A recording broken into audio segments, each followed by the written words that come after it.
Ang mga bagay na ito ay sinalita ni Jesus, at sa pagtingala ng kanyang mga mata sa langit ay sinabi niya, Ama, dumating na ang oras, luwalhatiin mo ang iyong anak upang ikaw ay luwalhatiin ng anak. Gaya ng ibinigay mo sa kanya ang kapamahalaan sa lahat ng laman upang bigyan niya ng buhay na walang hanggan ang lahat ng ibinigay mo sa kanya. At ito ang buhay na walang hanggan, na ikaw ay makilala nila na iisang Diyos na tunay at siyang iyong sinugo sa makatwid bagay si Jesucristo. Niluwalhati kita sa lupa, pagkaganap ko ng gawa na ipinagawa mo sa akin. At ngayon, Ama, luwalhatiin mo ako sa iyo rin ng kalwalhati ang aking tinamo sa iyo bago ang sanglibutan ay naging gayon. Ipinahayag ko ang iyong pangalan sa mga tao na ibinigay mo sa akin mula sa sanglibutan. Sila'y iyo at sila'y binigay mo sa akin at tinupad nila ang iyong salita. Ngayon ay nangakilala nila na ang lahat ng mga bagay na sa akin ay binigay mo ay mula sa iyo. Sapagkat ang mga salitang sa akin ay binigay mo ay binigay ko sa kanila at kanilang tinanggap at nangakilala nilang tunay na nagbuhat ako sa iyo at nagsipaniwalang ikaw ang nagsugo sa akin. Idinadalangin ko sila, hindi ang sanglibutan ang idinadalangin ko, kundi iyaong mga sa akin ay binigay mo sapagkat sila'y iyo. At ang lahat ng mga bagay ay iyo, at ang mga iyo ay akin, at ako'y lumulhati sa kanila. At wala na ako sa sanglibutan, at ang mga ito ay nasa sanglibutan, at ako'y paririyan sa iyo. Amang banal, ingatan mo sila sa iyong pangalan, yaong mga ibinigay mo sa akin upang sila'y maging isa na gaya naman natin. Samantalang ako'y sumasa kanila, ay iningatan ko sila sa iyong pangalan, yaong mga ibinigay mo sa akin, at sila'y binantayan ko, at isa man sa kanila'y walang napahamak, kundi ang anak ng kapahamakan upang matupad ang kasulatan. Ngunit ngayon ay napaririyan ako sa iyo at sinasalita ko ang mga bagay na ito sa sanglibutan, upang sila'y mangagtamo ng aking kagalakang ganap sa kanila rin. Ibinigay ko sa kanila ang iyong salita at kinapuotan sila ng sanglibutan, sapagkat hindi sila taga-sanglibutan, gaya ko naman na hindi taga-sanglibutan. Hindi ko idinadalangin na alisin mo sila sa sanglibutan, kundi ingatan mo sila mula sa masama. Hindi sila taga-sanglibutan, gaya ko naman na hindi taga-sanglibutan. Pakabanilin mo sila sa katotohanan, ang salita mo'y katotohanan. Kung paanong ako'y iyong sinugo sa sanglibutan, sila'y gayon ding sinusugo ko sa sanglibutan. At dahil sa kanila'y pinabanal ko ang aking sarili upang sila naman ay magpakabanal sa katotohanan. Hindi lamang sila ang idinadalangin ko, kundi sila rin naman na mga nagsisampalataya sa akin sa pamagitan ng kanilang salita. Upang silang lahat ay maging isa, na gaya mo, Ama, sa akin at ako'y sa iyo, na sila na may sumaatin upang ang sanglibutan ay sumampalataya na ako'y sinugo mo. At ang kalwalhatiang sa aking ibinigay mo ay binigay ko sa kanila, upang sila'y maging isa, na gaya naman natin na iisa. Ako'y sa kanila at ikaw ay sa akin, upang sila'y malubos sa pagkakaisa, upang makilala ng sanglibutan na ikaw ay ang sa akin ay nagsugo at sila'y iyong inibig na gaya ko na inibig mo. Ama, yaong mga ibinigay mo sa akin ay ibig ko kung saan ako naroroon. Sila naman ay dumuong kasama ko, upang makita nila ang kalwalhatian ko na ibinigay mo sa akin, sapagkat ako ay iyong inibig bago natatag ang sanglibutan. O Amang Banal, hindi ka nakikilala ng sanglibutan, ngunit nakikilala kita, at nakikilala namang ito na ikaw ang nagsugo sa akin. at ipinagkilala ko sa kanila ang iyong pangalan at ipagkikilala ko upang ang pag-ibig na sa akin ay inibig mo ay mapa sa kanila at ako'y sa kanila.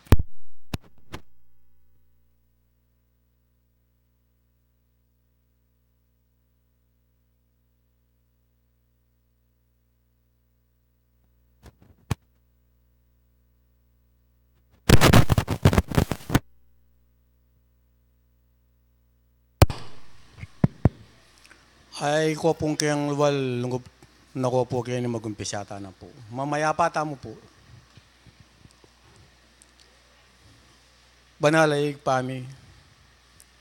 Muna po dakal pong dakal salamat. Ngini nga ba kay ti Diyos ko. Ike nga pong sablang may kakapatad. Igpa. Aldoya pong pamanyang ba ang pong pamipuri kaya kang ngini nga ba kay ti Diyos ko. Sara gutulutan mo. Yung balang metong kaya kami. Ganap mo kaya sa pong dinansikanan ang pong pamibata karintinggap mi pong tungkulan kaya ka. Igpangin nga ba kay ti Diyos ko na norgong ngay ganti mi kaya kariting dapat mong mangayap kaya kami. Igpanong iya mo po yung puryanda ka at pamintuan yung kaya kang pangay espiritu hampong king katutuan. Igpangin nga ba kay ti salamat po ngayon Diyos ko ikiyang pong sablang may kakapatad, miras ikiyang pong kapayapan, kini santuaryo nga iti pong kiyang payapanwanan. Sa po Diyos ko po tang magsigubli kami, makanyan mo rinig pa. Bendesyonan mo kiyang po, ang gana po rin kaya kami sakaya ng mga latiban ng kanita, miras kiyang pong kapayapan, karing kaya kaming pibale-bale.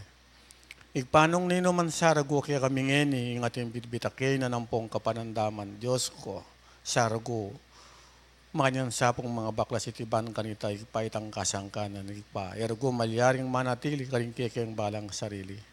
Ginawang ini nga ba kay ti Diyos ko? Aldoya pong pamanyang ba Diyos ko sargo tulutan mo. Yung balang metong kaya kami ngini nga ba kay ti madabat po karing mga intang. Sablang kay nakan sablang membro. Ang gana po yung pari manalakaran. Yung kekeng kasalpantayanan Diyos ko bukloron makiyangan po kitang kekang mapaling lugod. Banang kanita Diyos ko man yung kiyang malaring mga chat-chat karinting kapining tungkulan kaya ka. Igpahang ka na po Diyos ko ring pinili mo karing dakal. Sargo igpa manibat po kiyang matuwang gana po karing makayanak. Diyos ko sargo rin tingkab ta pong tungkulan kaya ka. Makanyandoro kong malayang nga gawa. Banang kanita karing aldo pang bukas kitang banda na pakarining kaya kayang kasalpantayanan makanyang meron kong malaring nga kamtan karing kaya kaming balang biye. Ginoong ini pong pinandita itingga na po rin kaya kaming pengari nga tso na po kingketuan.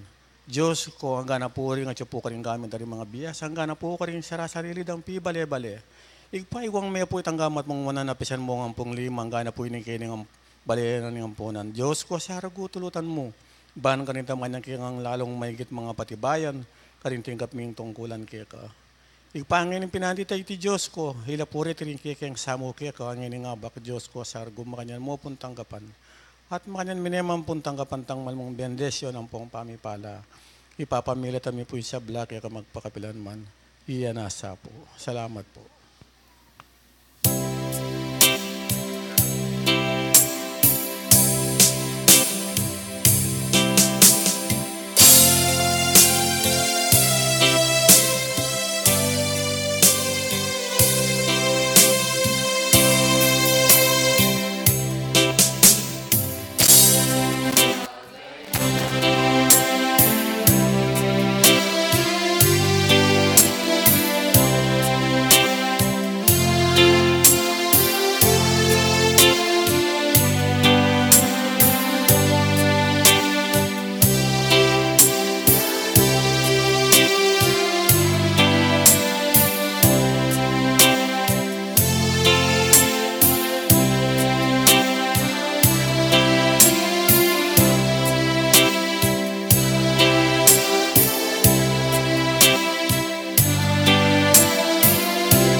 Maikling pagpapaliwanag sa simulay ng Espiritismo. Ang Espiritismo ay karunungang nauukol sa uri, simula at patutungan ng Espiritu at sa pagkikipag-ugnayan ng daigdigang nakikita sa daigdigang hindi nakikita sa pamamagitan ng talaytayan o medium. Patungo sa Diyos sa pamamagitan ng karunungan at pag-ibig. Sa labas ng kawang gawa ay walang kaligtasan. Mayroon lamang iisang Diyos na walang hangganan, di nagbabago, makapangyarihan sa lahat, makatarungan at puspos ng pag-ibig. Ang lahat ng tao ay pantay-pantay at magkakapatid sa mata ng Diyos. Ang batas ng Diyos ang sumasakop sa lahat ng bagay at sa bawat pangyayari, at ang umayon dito ay siyang tunay na relihiyon. Ang tao ay may pansariling pananagutan sa lahat at bawat paggawa niya, mabuti man o masama. Ang pag-ibig sa Diyos at sa kapwa ay siyang pinakadakila at pinakamataas na katuruan. Ang Espiritu ay nagpansamantalang nagkatawang laman o tao na siyang kasangkapan sa kanyang pagkasulong. Mananatili ang sariling pagkatao o kaangkinan ng Espiritu pagkatapos ng tinatawag na kamatayan. Ang pagsulong tungo sa kasakdalan o kabanalan ng Espiritu ay bukas lagi na sa lahat at bawat tao. Ang pakikipag-ugnayan sa mga banal o mataas na espiritu sa mga tao ay siyang katotohanang napatunayan na ng mahabang panahon. Ang mga kaloob o biyaya sa panggagamot at pangitain na nasusulat sa Biblia ay may kabanalan na ipinakilala ng mediumnidad.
sa luluwa.